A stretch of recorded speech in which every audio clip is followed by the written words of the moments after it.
As flowers open with fresh scents in the morning, so does the hands of the God with new blessings. I wish you receive them today and always. Good morning and a very warm welcome to one and all present here. Thank you for joining us in today's webinar. Today, our PG and Research Department of Economics of Saraswati Narayanan College, located in Madurai, Tamil Nadu, organizes a national webinar on gender inclusive economic growth, strategies and challenges. We are so happy to organize this kind of an informative program during this pandemic situation. The session will start sharply by 11 a.m. Before that, we request you to mute all your video and audio for the smooth conduct of this program. During this webinar, please do not try to present and please do not try to interrupt in between the session. Please type your questions in the chat box if any, and after the session gets over, your questions will be answered by the resource person. Now I request our organizing secretary, Dr. K. Meenakshi Sundaram Sir, Assistant Professor, Department of Economics, Saraswati Narayanan College, to deliver the formal welcome address. Please, sir. Thank you, ma'am. Good morning to all. With the prayers of today, your will be done through this event. Take what we have prepared and multiply our efforts as only you can steer. Welcome everyone. Thank you for joining us for today's webinar. I am Dr. K. Meenakshi Sundaram, Assistant Professor, Department of Economics, Saraswati Narayanan College, Madurai, Tamil Nadu.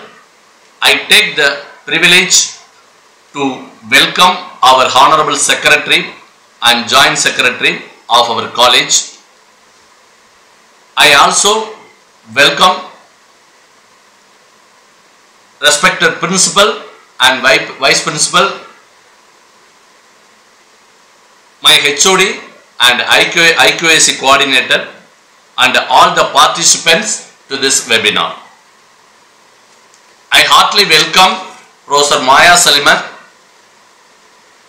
She is the Director of Quality Assurance Cell, RR Institutions, Bengaluru, Karnataka, to give the presentation on topic Gender Inclusive Economic Growth, Strategies and Challenges. Inclusion is not a matter of political correctness. It is the key to growth.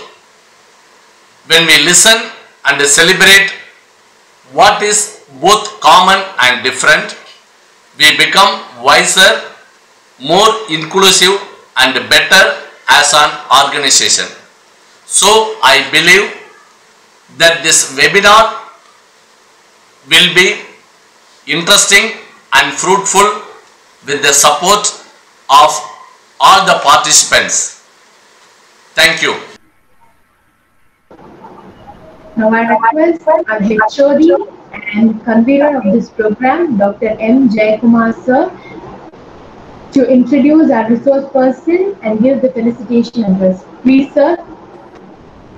The most respected management of the great institution, respected principal, respected vice principal,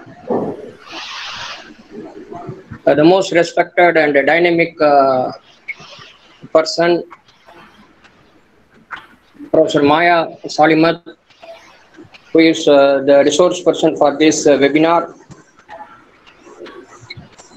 respected organizing secretary, Dr. Meenakshi Sundaram, beloved teaching fraternity of our college, learned participants. Good morning, everybody. Patient, warm welcome to you all. To this thought-provoking webinar on gender inclusive economic growth, strategies and challenges, organized by the PG and Research Department of Economics of our college. You all know that only when both men and women are engaged in economic activities, we can see the maximum height. We can reach the maximum height. But there is a gender disparity almost in all countries over a period of even several decades. We find disparity in health, disparity in education, disparity in the society, gender disparity in economic activities, gender disparity in politics, and even gender disparity in the mobility also. We know that Indian Constitution grants equal rights to men and women. But unfortunately, what is now practiced?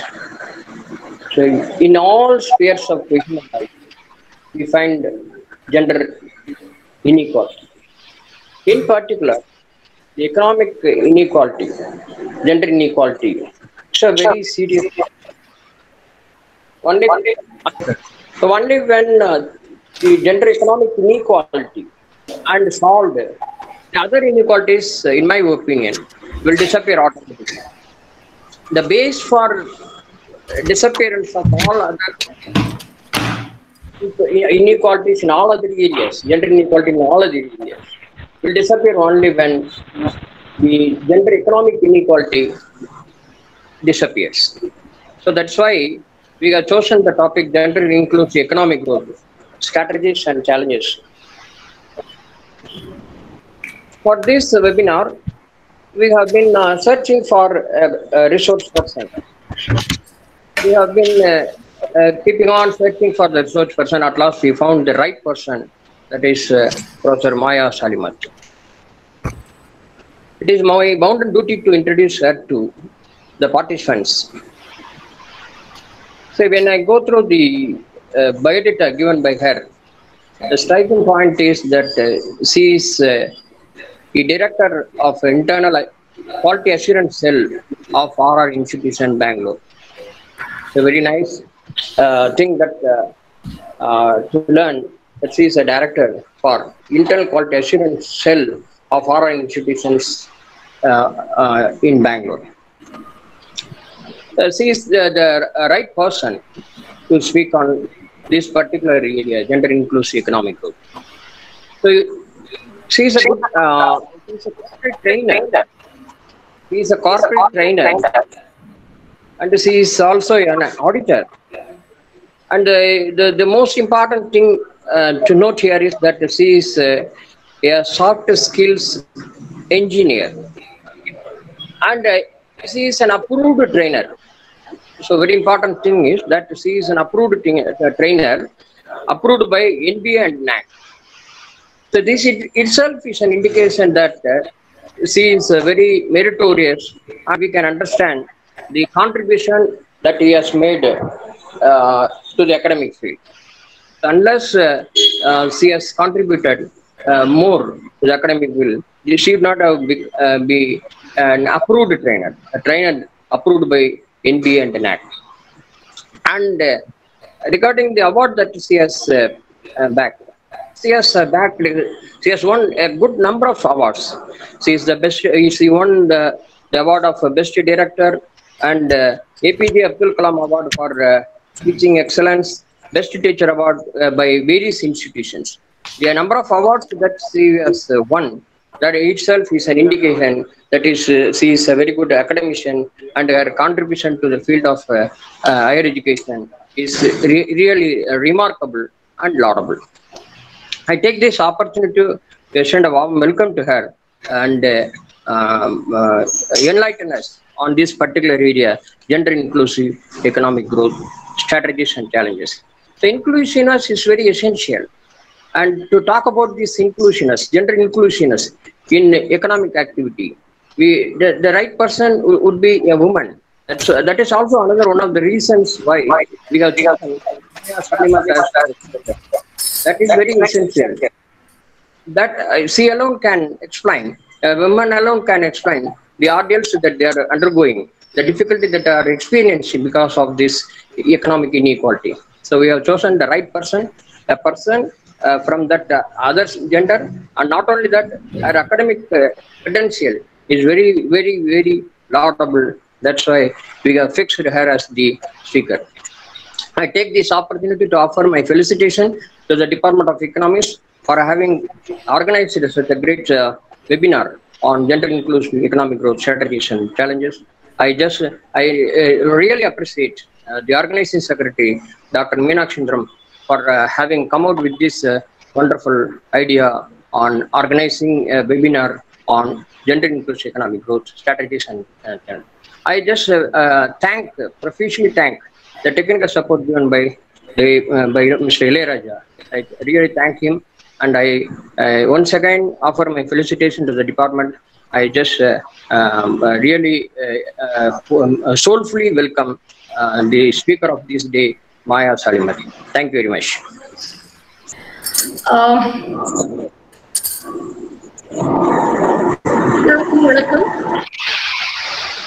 Namaste. This is the topic which is given by the organizing team, Gender Inclusive Economic Growth, Strategies and Challenges. Before I start presenting anything further, I wanted few of the participants to share their views on what is gender inclusiveness. I request few of the participants to unmute themselves and please let me know what is gender inclusiveness. Participants, please. I have seen, there are a lot of faculties, learned academicians from various institutions. I request participants to please let me know or share your experiences on what is gender inclusiveness. So I have received some answers. Inclusion of both men and women. Okay, very good.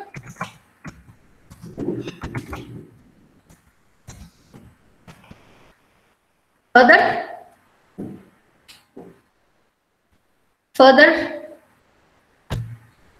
Okay, there is only one response. General inclusiveness, okay, including gender regardless of difference. Professor Hina Sharma giving this answer. Okay, giving equal opportunity to both men and women to excel. Okay, Professor Swarna Jyoti. Okay. Includes all genders equally, fine. Creating a level playing field for both the genders, fine. Okay, do we have any other answers coming up? Regardless of, okay, Smita Singh, regardless of gender, equal opportunity to all, okay. Ilayaraja sir, opportunities and establishments open to all, okay. Okay, we have many more answers coming in. It facilitates the breakdown of unconscious bias. Very good. This is Professor Amrita CS. I'm just reading out the answers people are giving in the chat boxes. We have got answers from Pumati, Shashi Kumar, Shamala madam. More or less the answers are similar. All are equal. Beulah ma'am, Bhargavi, Dr. N. Bhargavi, Purnima ma'am. Okay, fine. So more or less, everyone are giving the answers which are connected. Fine. Thank you so much for all the participants who are helping me to take it forward. Okay, more or less, when we talk about the gender inclusion, we are all connected to various genders. That is what all of you answer. Okay, I started sharing my screen. So this is the title on which I'll be sharing my information or my experiences on gender inclusiveness for the economic growth. rather than talking more about the strategies and challenges, I'll leave my discussion open for people to think on that and how you would react upon that. I would not tell you specific strategies, because every individual will have their own strategies, and coming together economically, most of them will have conclusive strategies. However, any presentation of mine, I always put this as a first slide of my session. I take this opportunity to thank a lot of those people who have given me an exposure towards gender inclusion. My guide, philosopher, well-wisher, Dr. B. Rose Kavita, who had helped me to come down to this particular state where I have been giving a lot of lectures today at this state. And my other thank goes to my mother, who was the first person who has taught me the gender inclusion. I am the first woman from my family, both father's and mother's family, where I was let out, come for studies out of the town where I was born and brought up. So my thanks to her. She was the one who taught me how to work on gender inclusion. And all those professors who has taught me sociology, and wherein they have taught me regarding all those problems of societies and all thanks to them. And then the thank to the organizing committee, because I understand at the end of the session most of the people will be quit before listening to the Thanksgiving ceremony. So I thank the organizing committee have been for selecting me as a resource person for the session today. And I also thank all the audience who have kept faith on the organizing team and also have attended the session today. Okay, so this was my thanking ceremony. Further, now when I asked what is gender inclusion, these were the responses which I have received from the participants. So most of them are talking about inclusion of both men and women, giving equal opportunity to both men and women in the fields, includes all genders equally. It is then, see, when we look at the answers which I have received in the in the chat box, I could see that most of them are talking about men and women. The Indian Constitution has now given an opportunity for registration of the third gender also. Are we also involving them in the business world is a question. So my presentation would not be talking anything on men especially, because from the day, at least I don't know many of you, but from the day I have been brought up, I was born, and I have started sensing things in the external world. I have been seeing a lot of men who have been taking care of the economy, whether it be a house economy or whether it be a state, a town economy, state, or a country. We have been learning and seeing a lot of men who have been involved into business, who have been involved into jobs, who have been the bread and butter earners for the family. We have seen a lot of men who have, marched forward in various fields and who have been taking care of the economy, business, and also their family. But now I am not at all talking anything about men. It doesn't mean that I am biasing any gender, but my only concern here is we are only talking about the present issues in the society. Present issues in the society where, on one side we say that women are given an opportunity, and on the other side we also see all those problems which are holding the women back to grow forward or march forward. Okay, so this is the introduction which I'll be talking upon. So when we talk about the economic development, the basic understanding of economic development is growth of the standard living of people in that particular economy. It also talk about the political and social well-being of the people, that is the citizens. It talks about the income development. It talk about the positive changes which have been happening in the society, and it also talks about the early childhood education and also those reforms which have been taken in terms of the criminal laws and justice.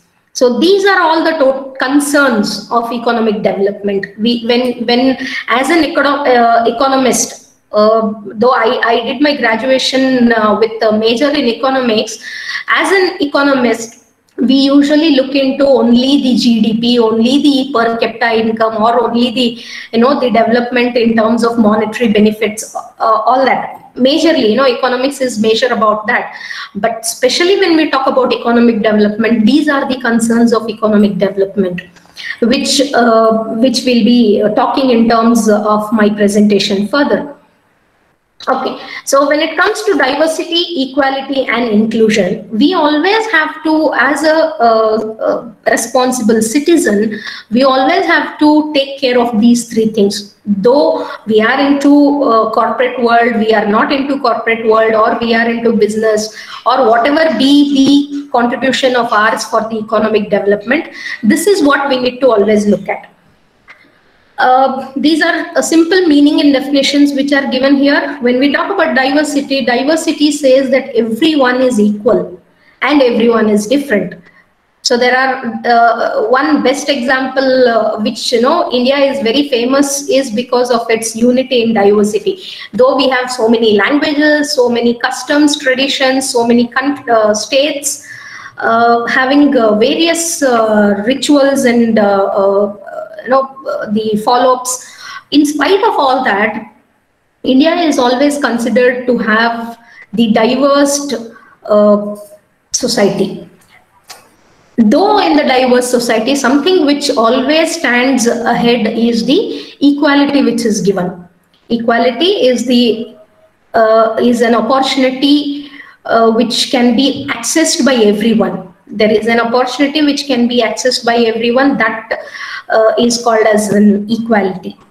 And coming to the inclusion, inclusion is always that, though we are diverse in terms of religion, culture, caste, creed, though we have an equal opportunity, we also should require a sense of belongingness, a sense of feeling respected, we are being valued for, all that. That is your inclusion. I was just going through some figures and facts for preparing presentation here. I saw that, inclusion and diversity is, everyone is called for a party and someone asks you to have food. Calling everyone to a party is diversity. You are calling everyone, giving an equal opportunity for them to come and attend your party. But when it comes to inclusion, you personally go to each person and ask whether the food is good, or you ask, if they are feeling comfortable, all that. That is what inclusion is in a simple general terms. Okay. Now, when we talk about the inclusion, we are talking about the women who are following, who are making their own footprints in each of the domain, each of the sector which they are working. I'll not be explaining much about this slide because I have many more things to explain before that. And not only women, we are also talking about this LGBTQ as a gender inclusion. Not only gender, we are talking in terms of inclusion and diversity inclusion. That is what most of the developed countries are looking at. Okay. This also, we'll be talking a lot about this slide little later. Now, there was this one World Economic Forum which started looking at the global gender gap index and the word global gender gap index was introduced in the year 2006 by World Economic Forum. And from 2006 to 2020 year, World Economic Forum is conducting a lot of research in terms of the gender gaps across the countries. And in 2020, that is in spite of the pandemic issues, this World Economic Forum did a survey on 153 different countries, and most of the data which is exhibited is population weighted average. I'll show that data further in my further slides. So when the World Economic Forum coined this word, the Global Gender Gap Index, what were the major bases on which this gap index was formulated? They started looking, they considered the economic participation and opportunity of the genders. They also considered the educational attainment. They considered the health and survival of each of the genders. And they also looked at the political empowerment. These were the 4 criteria on which the Global Gender Gap Index was identified. Now here comes the statistics. I remember someone telling me that whenever you talk about whenever you present any of your data, there is always a yes. I personally may say that I always look into the gender inclusion, or on the other side I can either say that I am totally against the gender inclusion. Or when I say that I have so many statistics which tells about the gender inclusiveness or non-inclusiveness, probably your statistics will always stand strong. So hence I have brought in a lot of statistics which talks about those challenges, or which talks about those problems which are not supporting gender inclusion. I repeat again, I have brought in a lot of statistics which shows that, though there are opportunities given to various genders, but there are a lot of setbacks through which can easily state that, gender inclusion is not a successive rate in the developed and the developing economies. Okay, here we go. Now this is the gender gap in terms of health and survival, educational attainment. This is the total gender gap, wherein only 25% of women have been politically empowered. Only 58%. This is across 153. This is the averaged percentage across 153 countries of the gender gap index, which was done by the World Economic Forum. Economic participation and opportunity is 58%. Educational attainment is 96%, though we have good records on this. And when it comes to health and survival, 97%. This seems to be better index. Now coming to the percentage of women in companies as the board of directors, there are these there are these country names I have mentioned here. I suppose my slide is visible to each one of you.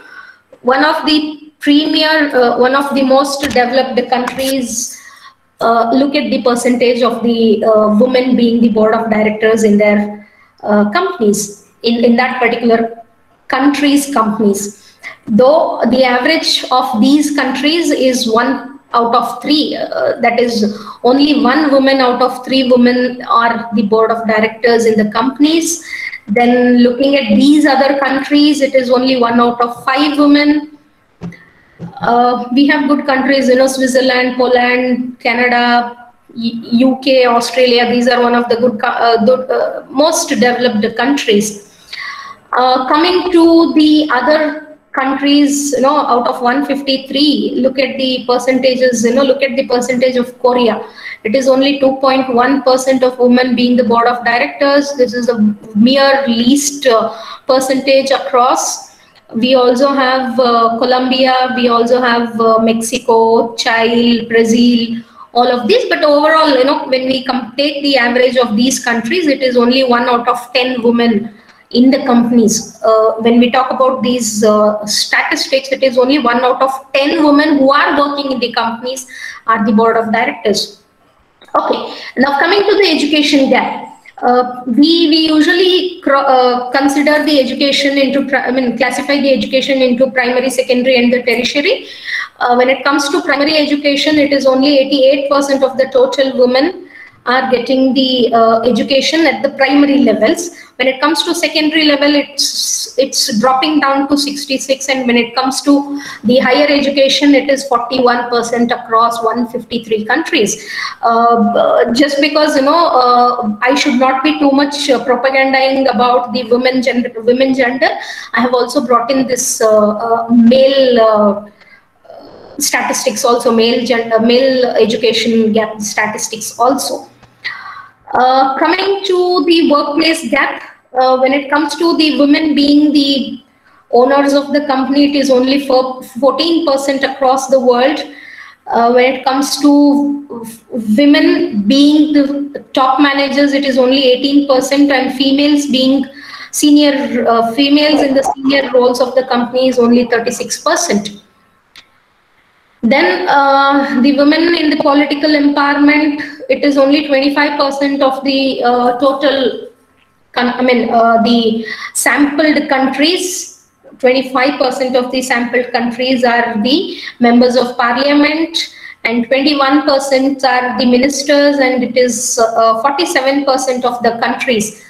That is 47% of the countries out of 153 have been nominated women as the head of the state or the country in the last 50 years. Okay.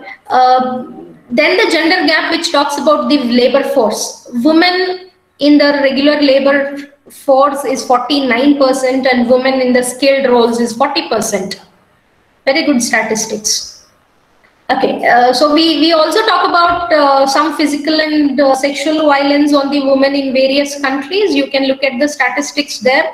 East Asia and the Pacific, it is 23% who have been physically abused, 45% in Middle East and North Africa. So overall, when we look at the average percentage, it is 31% of the total countries. 31% of the global population is physically abused or sexually abused. Okay. Now, in fact, in one of the IPC, that is Indian Penal Code, the Supreme Court has given a lot of rules and regulations on the sexual harassment part.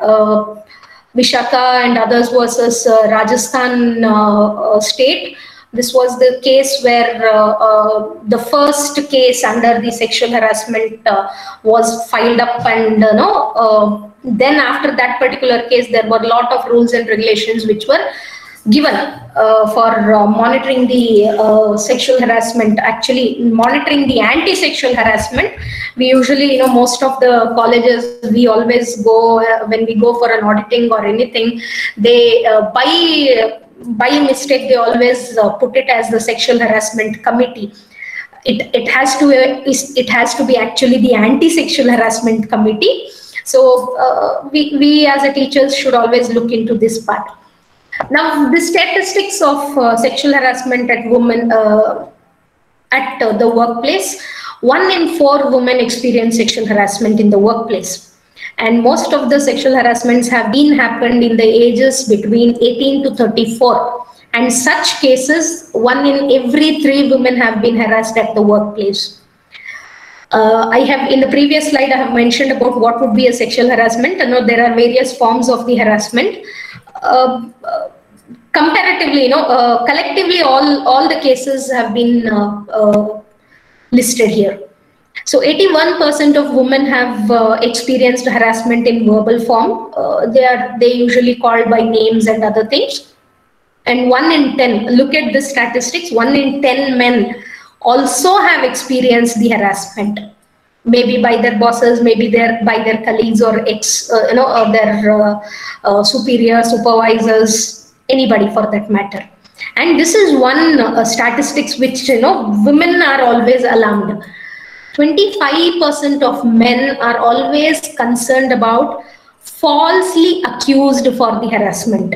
Though Indian Constitution has given a lot of rights and privileges to women, and there have been a lot of supporting laws which have been protecting the rights of women, but it is said that 25% of the women are using all the laws and rights for a negative impact. So it is an alarming situation for all the women who are here. You can, who have been mothers, teachers, teach what is actually required. Okay, now coming to this one picture of the number of cases which have been filed in the companies. These are again the top Nifty companies, and this is the number of cases which are filed for the harassment. Okay, now not recently, say some 4 or 5 years, from 4 or 5 years, we have this hashtag #MeToo thing, which has been trolled on all social media platforms. Now, when we talk about this hashtag #MeToo, it is the concern on the various kinds of harassments which have been faced by men and women. Usually, when we say hashtag #MeToo, it is usually the exposure of women who comes into social media and says that they have been harassed in one or the other ways. These are the statistics when it comes to men and women. Verbal harassment, it is 76%. When it comes to men, it is only 35%. I'm not telling that men should also be equally harassed, but it should be a zero harassment zone, especially when it comes for the corporates or when it comes for the any domain where it is contributing to the economic development. So we have various types of harassment and the statistics here. You can just go through, look at the statistics given, and none of the statistics have been prepared by me. It is all there in the Google. Okay, and 90% of those who have been harassed or who have experienced the harassment never take it, never report on it, or or never taken formal action on that. This was the case which I was talking about, Vishakha and others versus state of Rajasthan. This was a very unforgettable case which has created a landmark decision by the Indian Supreme Court in 1997. After this, there were a lot of rules and regulations which were given under the constitution, and also there are a lot of she committees which have been formed. There are a lot of posh committees which have been formed in the organizations, and only after this also a lot of educational institutions also have created the anti-sexual harassment committees or women committees, women empowerment cells and all that. Okay.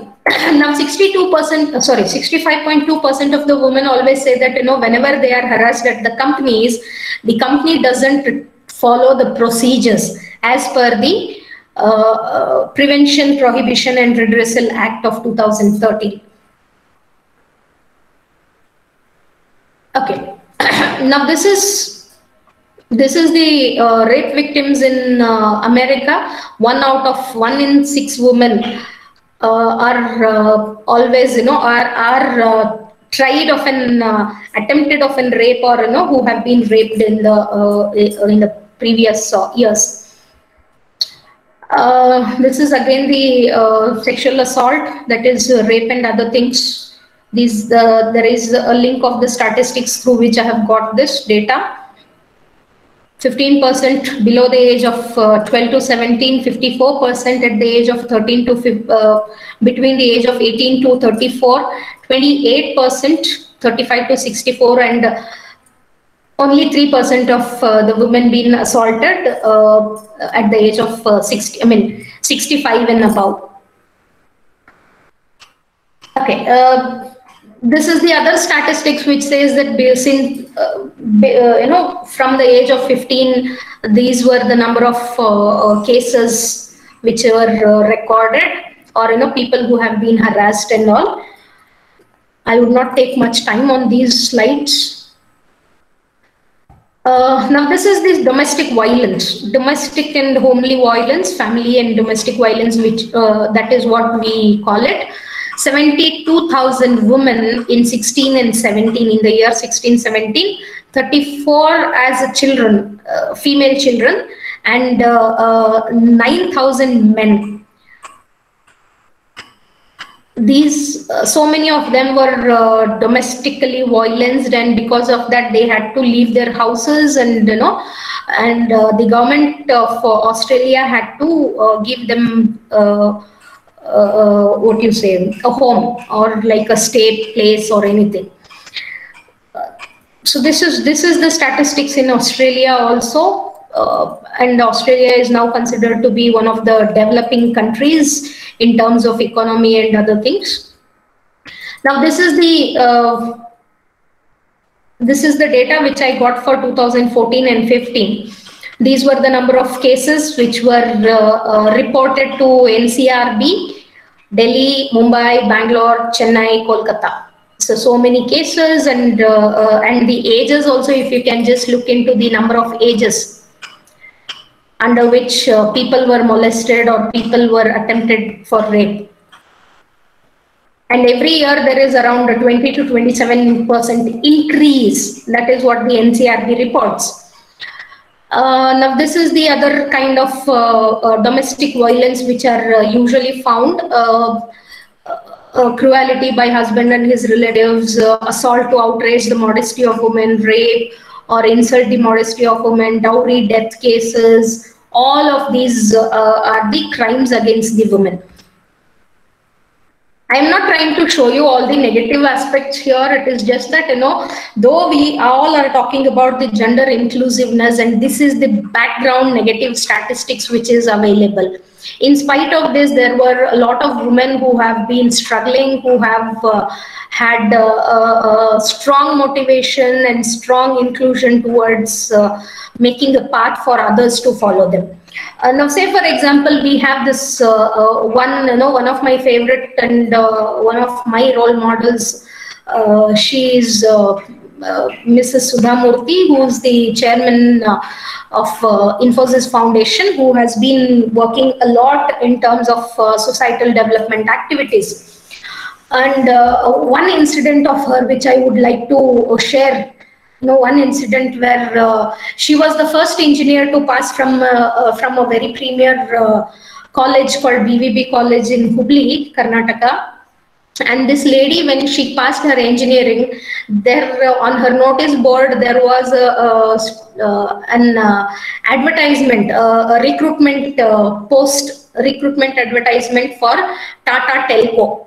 And there was a clear statement which was mentioned that women need not apply. The girl students and women need not apply. She was the first one to write letter to JRD Tata and say that though you have developed a lot of though you have contributed to the lot of economic development of the country, thanks for that.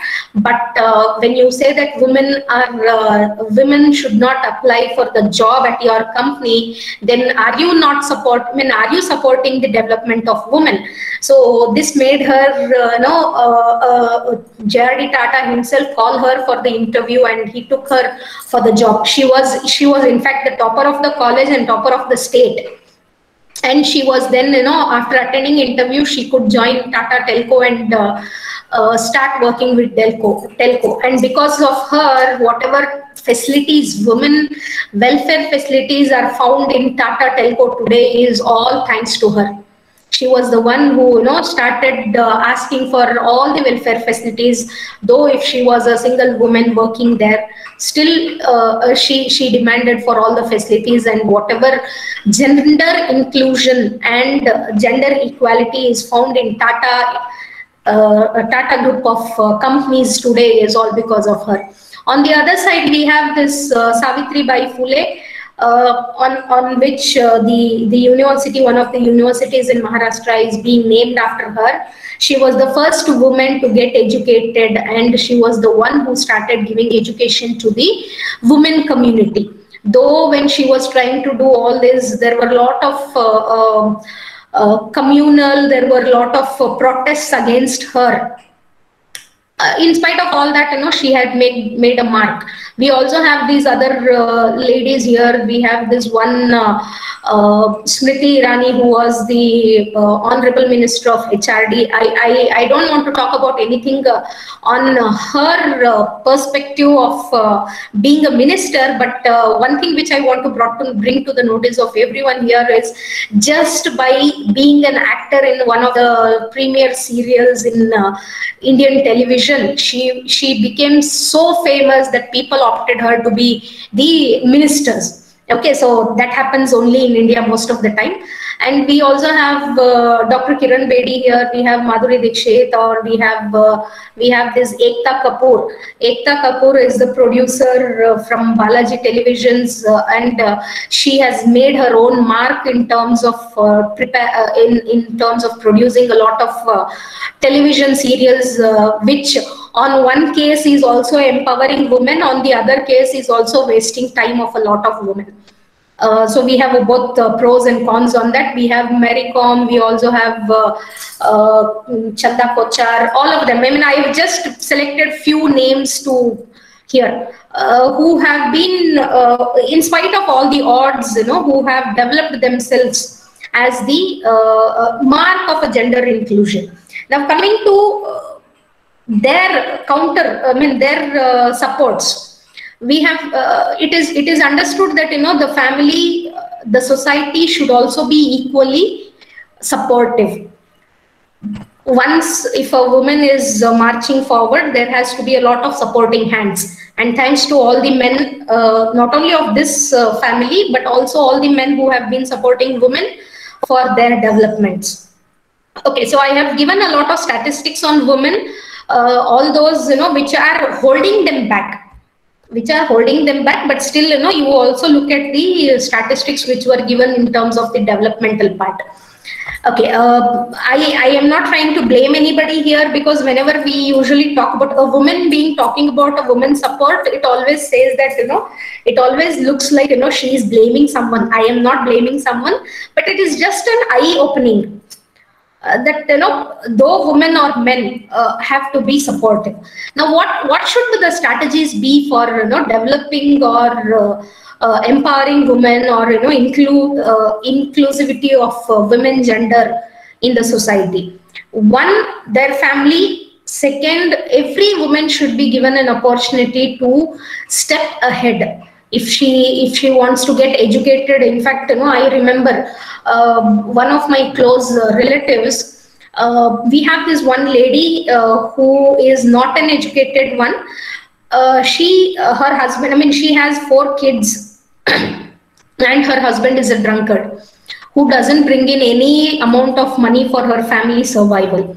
So what she does is, she started doing small businesses which she can sit at home and start doing the business. That is how she started empowering, bringing the money for the survival of the family. And today they are well settled, and all the kids have grown up. They also have supported her mother, and that particular area, she has set up a good business for all those women who are after sending their husbands to the office and kids to the schools, who can at least do some extra work to help their husbands in the income of the family. Now that is one. The other one which I always say, that women should be educated. We have a saying in Kannada that not only in Kannada, I think it is there in all the languages. It is said that if one woman is educated, the whole family is educated. There are a lot of women I have seen in my personal connects that once they are educated, they always struggle to make their kids or their nearby people educated. So education, freedom and support is what I always say, that these would be the better strategies where you can let the gender inclusion. and thanks to the government of India, there are a lot of entrepreneurship development facilities and schemes available, and there are a lot of schemes also available in terms of the subsidies, in terms of the loans, in terms of the training and other things, where a lot of women can be involved into the economic development of the country. They can start their businesses, they can start their ventures, through funding and other things. Apart from that, we also have the self-help groups which are supporting the women development, and which are also the basic thing which when a woman wants to be developed is the empowerment. The empowerment can be in terms of monetary, the empowerment can be in terms of support, and the empowerment can also be in terms of opportunities. So that is what I always talk about, the gender inclusion when it comes to women. When we talk about the gender inclusion and the diversity, there is also this one important thing which we should be taking care in terms of diversity. Diversity is everyone should be treated equally. Though we in society, we do come across a lot of this community. That is the lesbian, gay, bisexual, transgenders and queers. It is sometimes, the societal reflections, it is sometimes the biological reflections, all that, it is not that people, they themselves want to get into all this, but it is most of the time, these kind of human beings are also part of our society, and we also need to, as an educated people, we also need to include them in terms of society, include them as a part of the corporates or all the economic development parts. Okay, now when we talk about this, these are few of the problems which are faced. In fact, I was involved with CED Madurai, that is Center for Entrepreneurship Development Madurai, and we did a tremendous research on the various problems which were faced by the transgenders. We collected the data from most of the CBOs from 14 different districts of Tamil Nadu only. And we did a project in association with THI. And that research, we directly, gone through these transgenders who are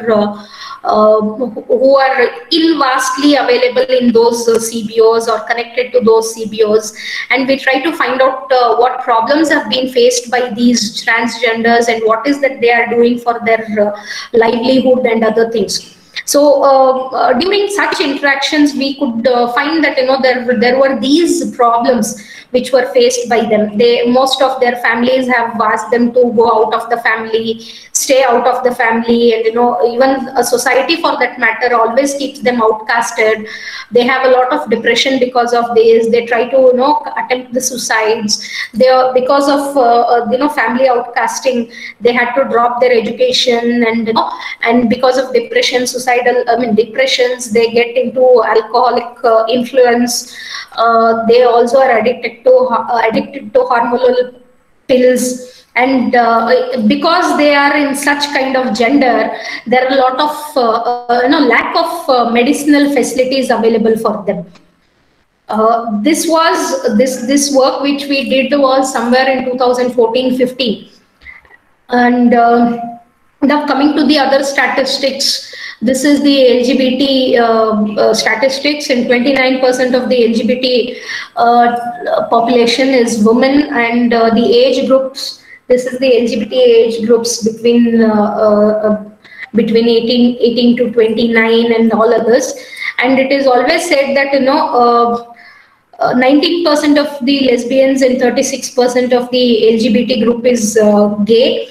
And they are 40% of them are bisexual, 5% of them are same gender. And when we asked them for when the research was conducted and when they were asked regarding having the marriage, same-sex marriage, 51% favored and 42% opposed this. However, further statistics, percentage of countries addressing the transgender people and their national HIV strategies is only 61%,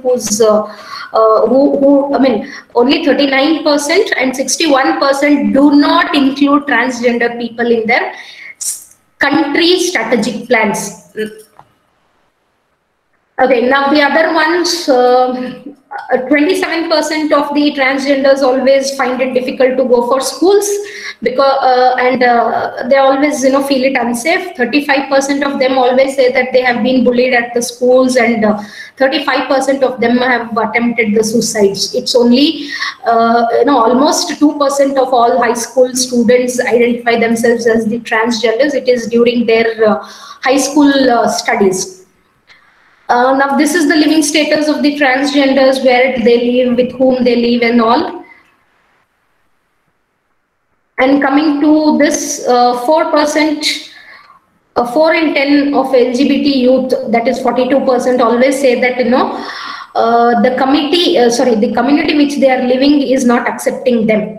So even for that matter, in India, there are a lot of constitutional laws which have been brought in for LGBT community. I'll also be talking about that laws little later. So 26% of LGBT always say that the biggest problem they have always faced is that not being accepted by their family, their schools and other things.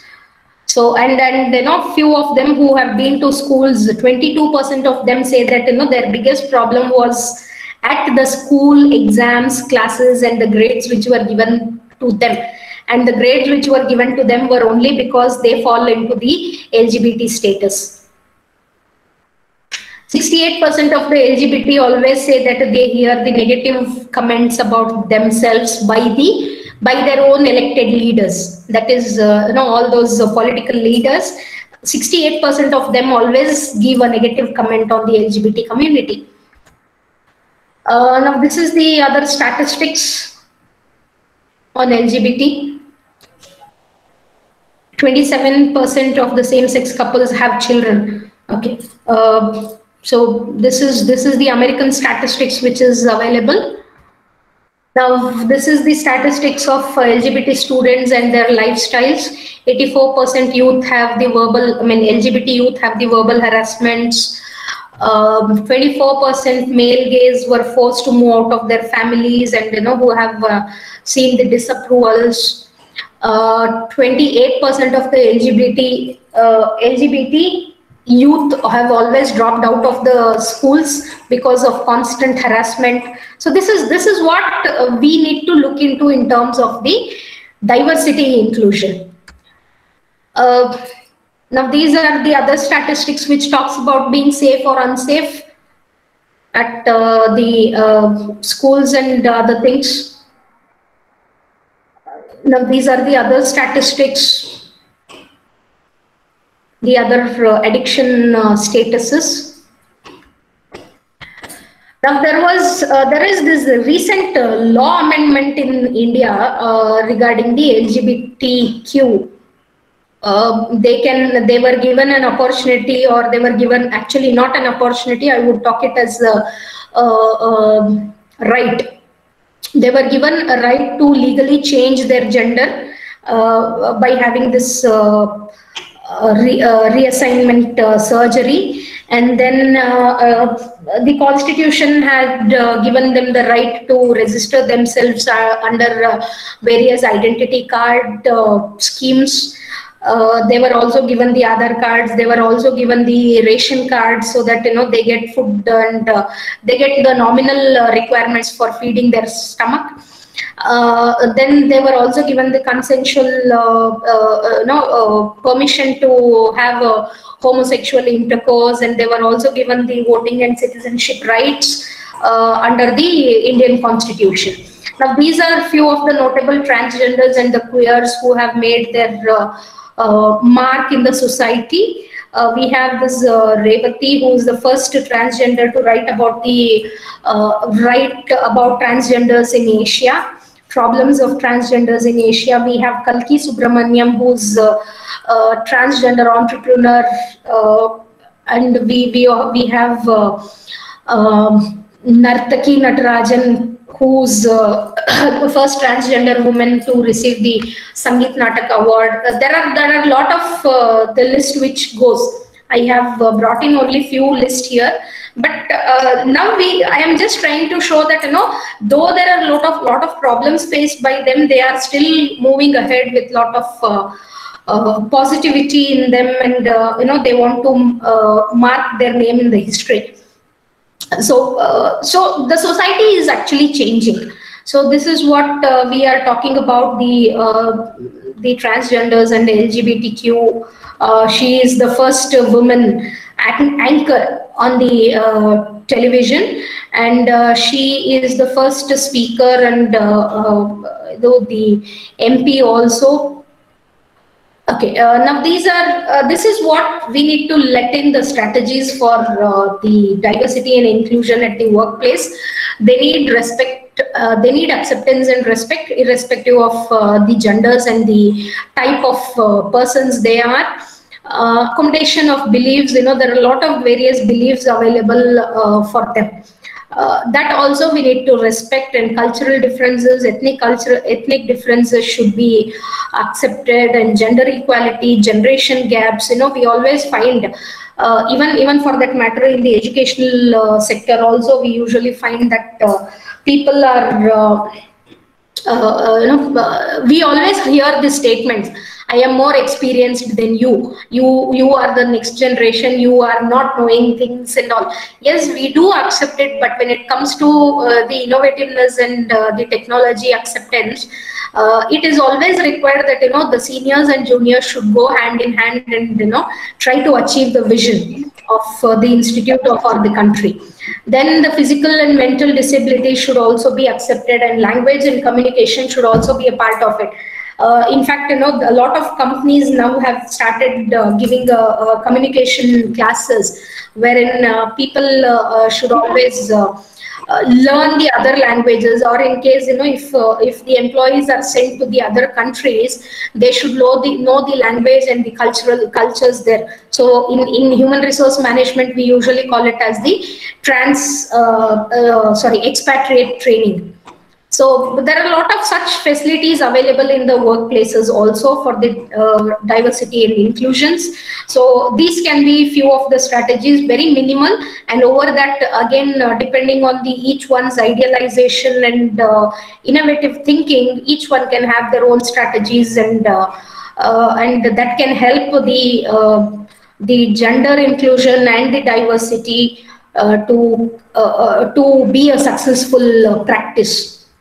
Okay, to conclude, it is always that you should give an equal opportunity for people to empower themselves, and empowerment through support, empowerment through finance, empowerment through family support. Actually, first one is family support, and then there are a lot of employment opportunities available for all kind of genders and all kind of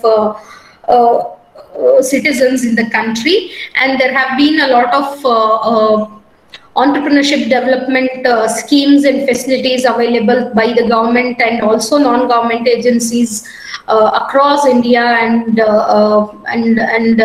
to see that I would appreciate CED and the government of Tamil Nadu, for that matter, that they have been giving a lot of entrepreneurship development facilities for all kinds of genders across, compared to South Indian states.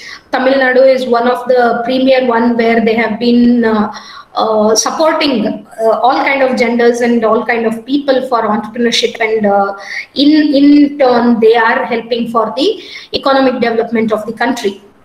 So with this conclusion, let us stop talking about the gender inclusion and the diversity aspects, and my only request is, let's start working towards it. Thank you so much. If you have any questions, we'll open for the questions. How our students now find very difficult when they're doing their research in PhD or MPhil to find out some theories and related issues. What kind of theories are available for the latest studies? I thought these kind of things we might have told a little bit. So can you please tell something on it, madam? Thank you. Sir, theories and other things I did not look into because it was too theoretical for them, for anybody. And however, looking at the research part, all those who will be doing research will usually get into the theoretical aspects of gender inclusion and other things. But however, if you just pass your email ID, I can share some of the literature which I have, which we use for our previous work. Thank you. Thank you. Second question is that the Indian Supreme Court has decriminalized homosexual people and their sexual intercourse, but there is no law for marriage. So does that mean that all the people, sexuality minorities and gender minorities, have been budgeted in the gender aspect in India? That is my question, madam. Sir, there is a law on the same-sex marriage, I suppose. You'll have to check into the rules because yesterday I was doing a small research on preparing the PPT. There I have seen some laws which were talking about the same-sex marriage.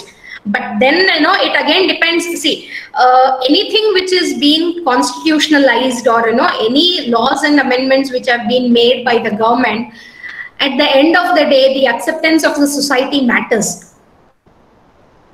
And coming to your first question, yes, there are the rules and setup which has been in terms of the transgenders. I have personally, been involved into a lot of research conducted through, conducted on the transgenders. I feel that it is started. The change is started, but the results are not remarkable. But all said and done, we are on the path.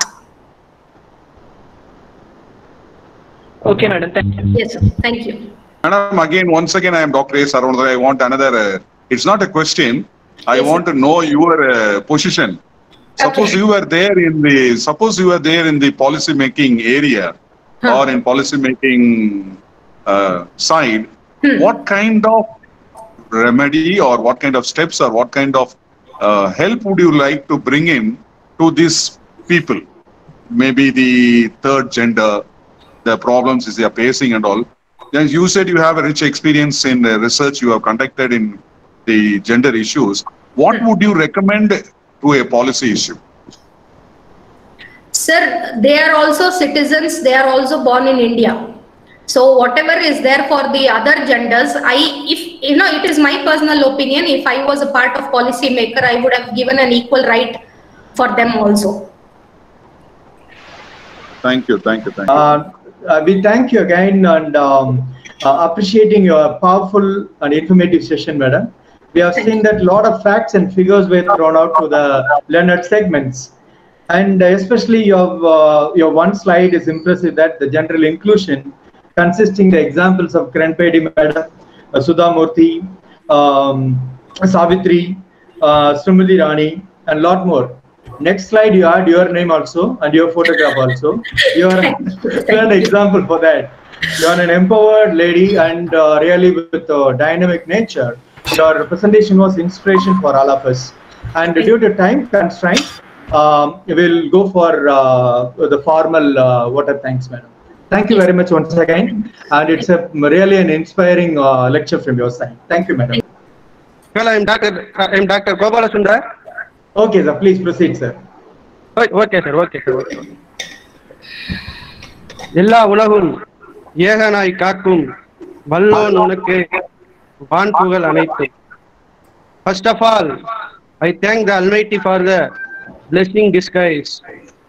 On behalf of PG and Research Department of Economics, I am indebted to thank our Honorable Secretary, Sri N. Tyagarajan sir, for having been given us the permission to conduct one-day national level webinar on gender inclusive economic growth strategies and challenges.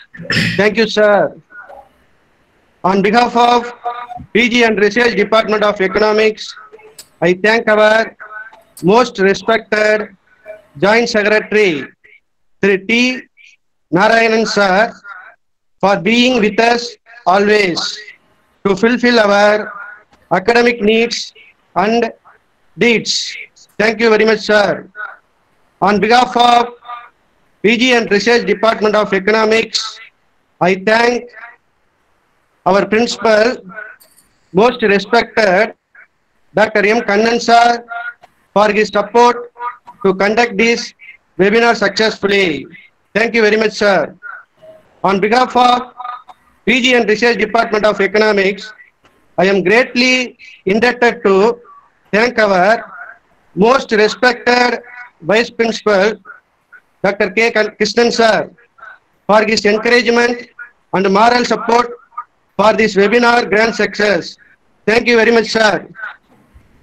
On behalf of BG and Research Department of Economics, I thank resource person, Professor Maya Salimat, corporate trainer, soft and life skill engineer, Director, Quality Assurance Cell, RR Institutions, Bangalore, Karnataka, for making this webinar and today grand success by her thought-provoking and inspiring thunder speech.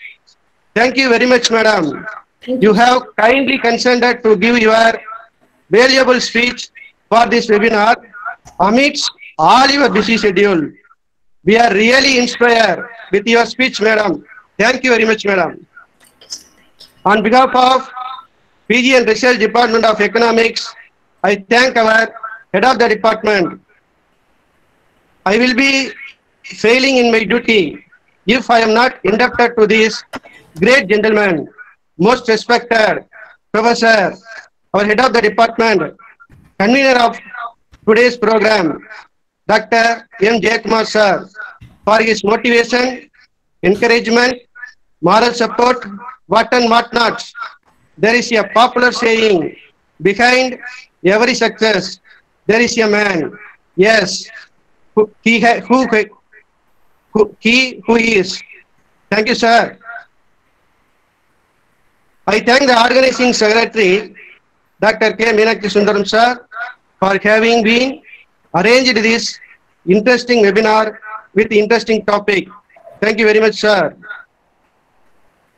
I thank our organizing members, Dr. M. Meena madam and Dr. K. Subramanian sir. On behalf of PG and Research Department of Economics, I thank head of the departments of various departments, all the professors and non-teaching staff of our college, and professors from various universities, colleges, and students. Finally, this program would never be possible unless otherwise the technical support is given. I thank the technician for making this webinar grand success. Thank you one and all.